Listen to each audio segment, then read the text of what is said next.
Hello everyone and welcome to another Hallyu Sees It review. Today I am taking a look at Sports Dice Hockey.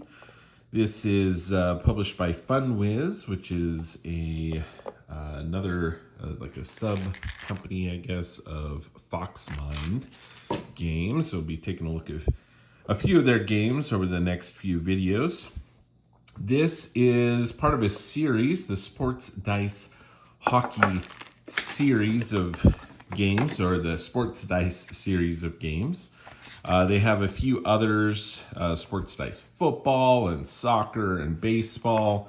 Hopefully we'll be able to try some of those out in the future as well. This is the first one that I've tried of this series, and Foxmind did send me a copy of this for the purposes of this video review. That being said, it is a very quick game, 15 to 20 minutes. Really just kind of depends how the dice roll. Ages 7 and up, they say 2+, which is kind of confusing to me. Really, this is a two-player game. Shoot the puck and score. I don't know a lot about hockey. I do enjoy the hockey games that I've watched. Been to a few different hockey games, and so I enjoy hockey, but I am by no means like a big sports fan. I don't have a team or anything like that, and I'm not intimately familiar with like all the rules and things of hockey. I did take this to work and play it with someone who is a big hockey fan, and so kind of gained their perspective on the game as well. And but let's go ahead and show you the game, the components. We'll talk about the game itself. So the game has two Ziploc baggies here. There is a little cardboard board here with this mounted kind of arena here with the ice, and we have a place to keep track of score, the number of shots, as well as the periods. So hockey is played over 3 periods. And this game has these cardboard tokens, which are good quality tokens. They're just simple little cardboard tokens, but they work well. You have dice for the 2 different teams. You have the white and the blue, and so you have these white and blue markers to keep track of the actual score. You have this black one here for the puck itself. You have the power chip token here, which apparently is something that is common throughout the Sports Dice series, and is a big element to the game, so we'll talk about that. Then you have the number of shots and the periods to keep track of that.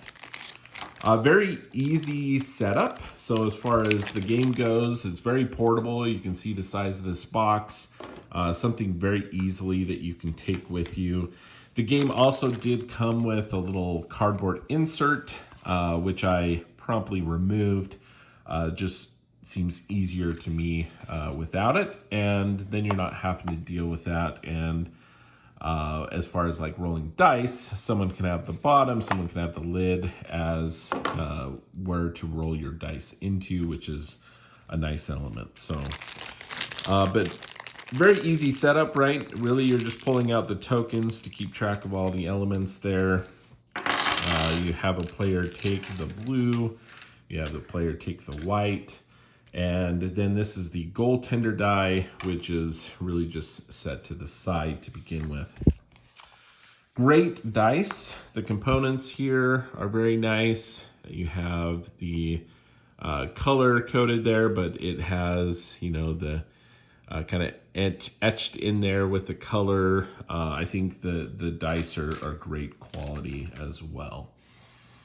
So very, very nice. Very easy to see the different symbols. So that's a big plus. The rules here are pretty good. The game is fairly simple. It did take me kind of a minute to understand, but they have some examples here.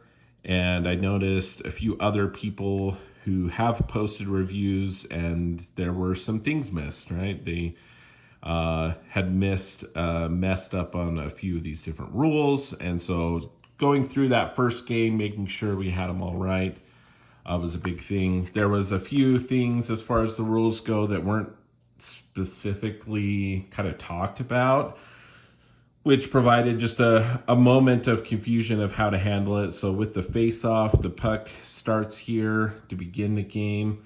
Once this starts moving, does it move immediately into one of these other zones? Well, I think it makes sense. There are these different zoned off areas, and so coming out of the face-off, it just goes into one of these areas. Not specifically talked about. The other thing is behind the goal here, the ice, really there's no use for that zone in the game, so it's really just kind of limited to there. That's one element as far as like the hockey element. I mean, it's kept very, very simple, and I'm going to talk about, some of the elements that I really like that kind of gives that feel of, the puck going back and forth and the battle of that. I did think it was interesting. They decided they did not address this in the rules, this area here, and a little bit of an element. I mean, a big part of it is, when you're watching hockey, at least for me, is them working behind around the net. And that's not an element to this game at all. That being said, how does the game play? It plays very, very simply. You go ahead, you can flip this up to see who's going to have the choice of going first with the power token. And so white, let's say, won that coin toss, if you will. And the game is, one of the elements of this is simultaneous play. So both people are rolling the dice at the same time. And the movement and play of the game is very fast-paced and can be very fast-paced with a quick roll, quick decision if needed, and move on.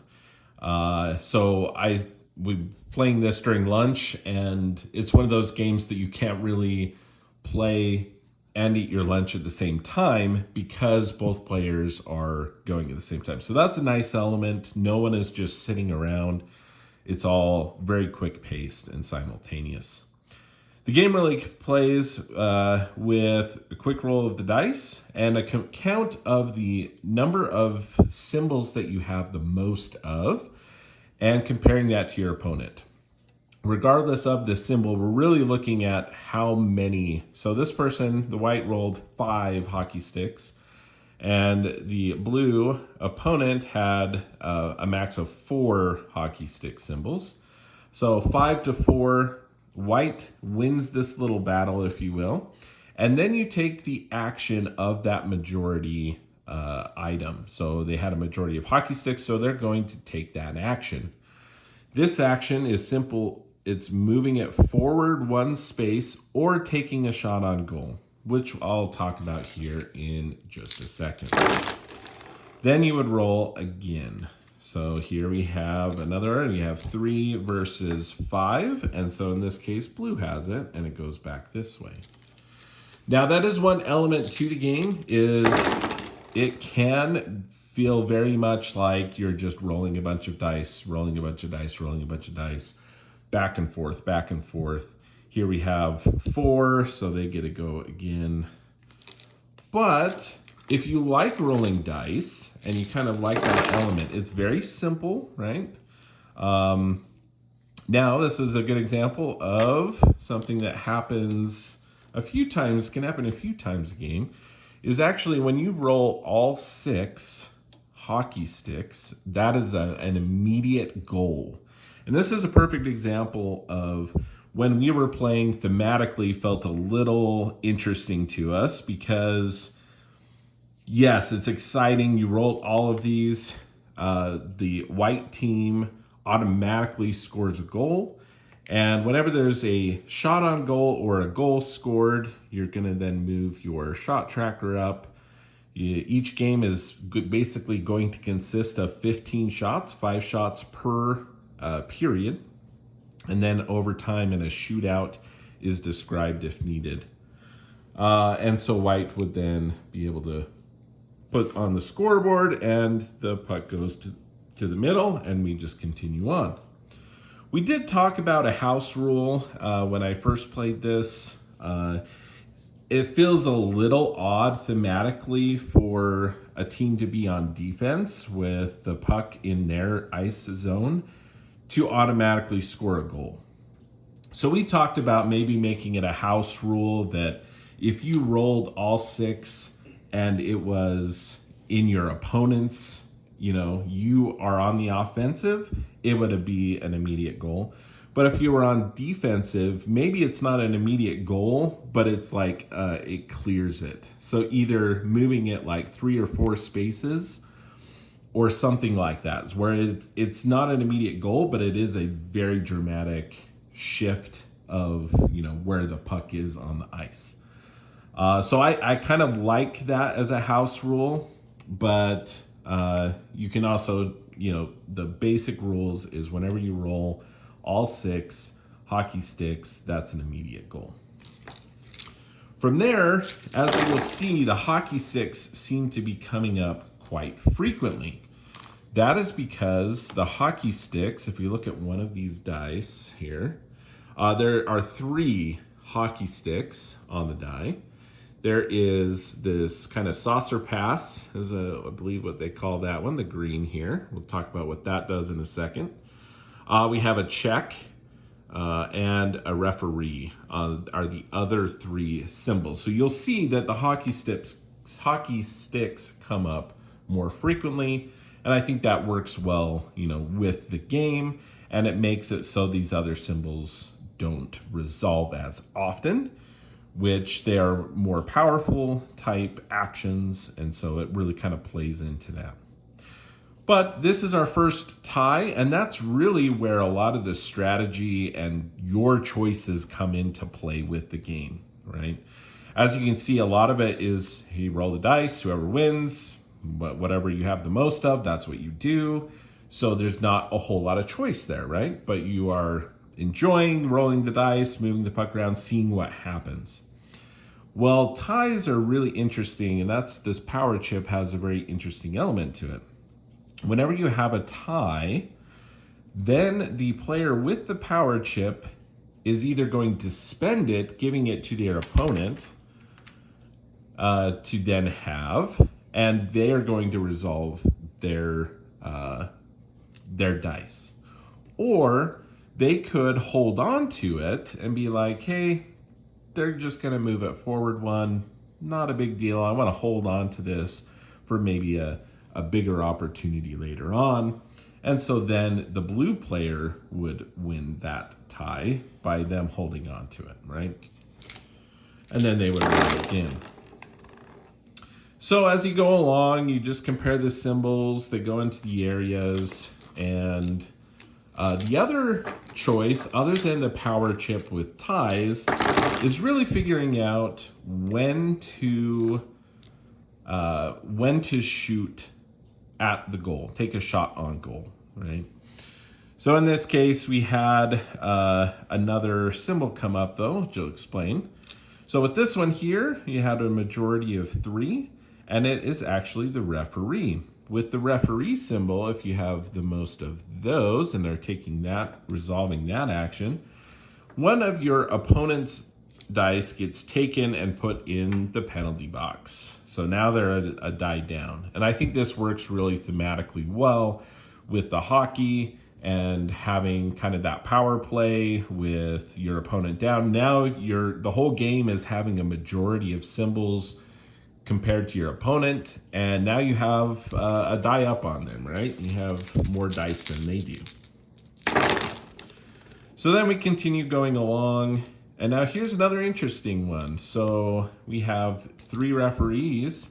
They have 3 saucer passes. So if they choose to hold on to the power chip, that means their opponent is going to resolve this green die. With this green symbol. Excuse me. So Let me explain what that is and what that would look like. But this is a really interesting choice for white, right? Because they can either spend this to resolve this, or they can let their opponent take a shot on goal, basically. The saucer pass, or the green dice, this green symbol here, unlike the hockey sticks, which moves at just one or a shot on goal, the green allows you to move at 2 spaces. And in this specific instance, whenever the green allows a person, excuse me,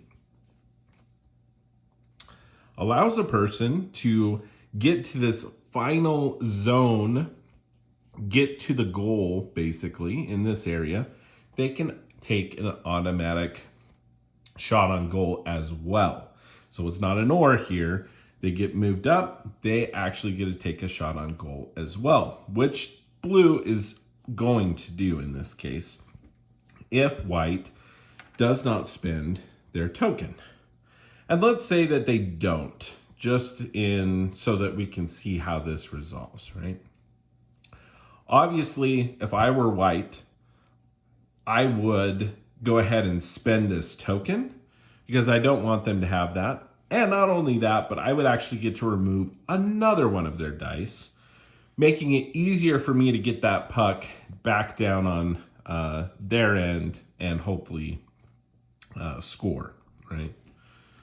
But in this case, let's say that they want to hold on to the power chip, and blue then takes over. They go 2 spaces forward. Since they reach the goal, they're going to take a shot on goal. Now, when that happens, they're going to take all their available dice, not the one in penalty. But I'm also on the, whenever you're down a player, it's really good to kind of take a shot on goal as soon as you can, because that is going to trigger a shot on goal. And after a shot on goal, all dice that have been out in the penalty box are going to come back, right? No matter if this goes in or out, the puck is going to start back here, and we're starting again. But so they're starting, they only have 5 dice. And what's going to happen is they're going to roll, and then for defense, the white player is going to roll the goaltender die. You have certain numbers on here. We have 1, 2, 3, 4, 5, and we have the kind of mask, the goalkeeper mask. So if this is rolled, this is an automatic save, and doesn't matter what the other player rolls at all. But generally what you're doing is the blue player is going to roll their dice, and we're going to add up. That was a terrible roll for a shot on goal. You're going to add up your hockey sticks. So this was, well, I only rolled 1. Now you may have noticed these little numbers here. So whenever you're in this zone, you get to add +1 to your die roll. So I have a die roll of 2. Now I need to roll more hockey sticks than whatever shows on this die. So even though I got all the way forward and I have a +1, this was a terrible die roll for me, because the only way I'm going to score is really if this is a 1. Now, if it was a tie, if it rolled a 2, that would again be another tie, and it comes back to the power chip. So the white player can then say, well, I'm going to go ahead and spend that now and save the goal. And the other player would get that. We would resolve. The dice would come back into play. The puck goes to the middle. Or white player on that case could say, well, I'll let you have it. I want to hold on to this, which honestly would be a terrible move, right? But let's see what, oh, they get 2. So they're going to spend that to break the tie, save it. The puck comes here. That was another shot on goal. And blue player gets their die back, and we're off to another face-off with another roll. So we have another tie here with 3 and 3. So again, the blue player has an interesting choice. They can say, hey, I'm going to keep this, and you can go ahead and resolve that. Or they can spend it in moving the puck down a space. They're going to hold on to it, though, so that I can show you what the final symbol is. So this is a check. With the check, you set all the other dice to the side, and you re-roll all of those with that symbol. Now, you're not looking at your opponent's dice anymore. You're already resolving your dice here, and you resolve the check by re-rolling them. And now you're looking at the symbols that you have just on your dice, and the majority is what would resolve. Whenever you have a tie, whether it be 2-2 and 2, or 2-2 and 1-1, or 3 and 3, whenever you have a tie and you are resolving your dice, you get to choose which one. So in this case, I would then resolve this saucer pass because it moves the puck down the ice 2 spaces instead of just the 1. And really, that's the main components of the game, right? We've got another 5 here. And this is really the kind of strategic elements to the game, or the choices that you have in the game, really come down to when are you going to take a shot on the goal, and when are you going to either hold on to the power chip and let your opponent resolve their dice, or spend it in order to break the tie to resolve what you want to resolve. So again, in this case, we have 5 hockey sticks. So white could just move it forward 1, getting it closer to the goal. Or they could say, well, I have 6 dice and let's just go ahead and take a shot on goal. They've been rolling pretty well. So they had 3. The blue opponent here rolls that goaltender die. And we have another tie. So 3 and 3. Or except for this was -1, right? So this is actually a 2, so that is a save. We have another shot on goal, and goes on like that. After the 5th shot on goal, this is going to move, and we're now into the second period, and you continue on.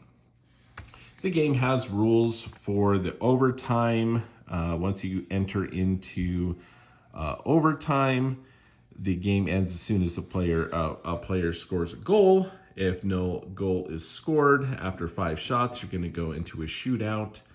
And they describe that here. Each team takes 3 shots, and the team with the most goals wins. And then if there's a tie still, each team alternately takes 1 shot on goal until they score 1 more goal than their opponent.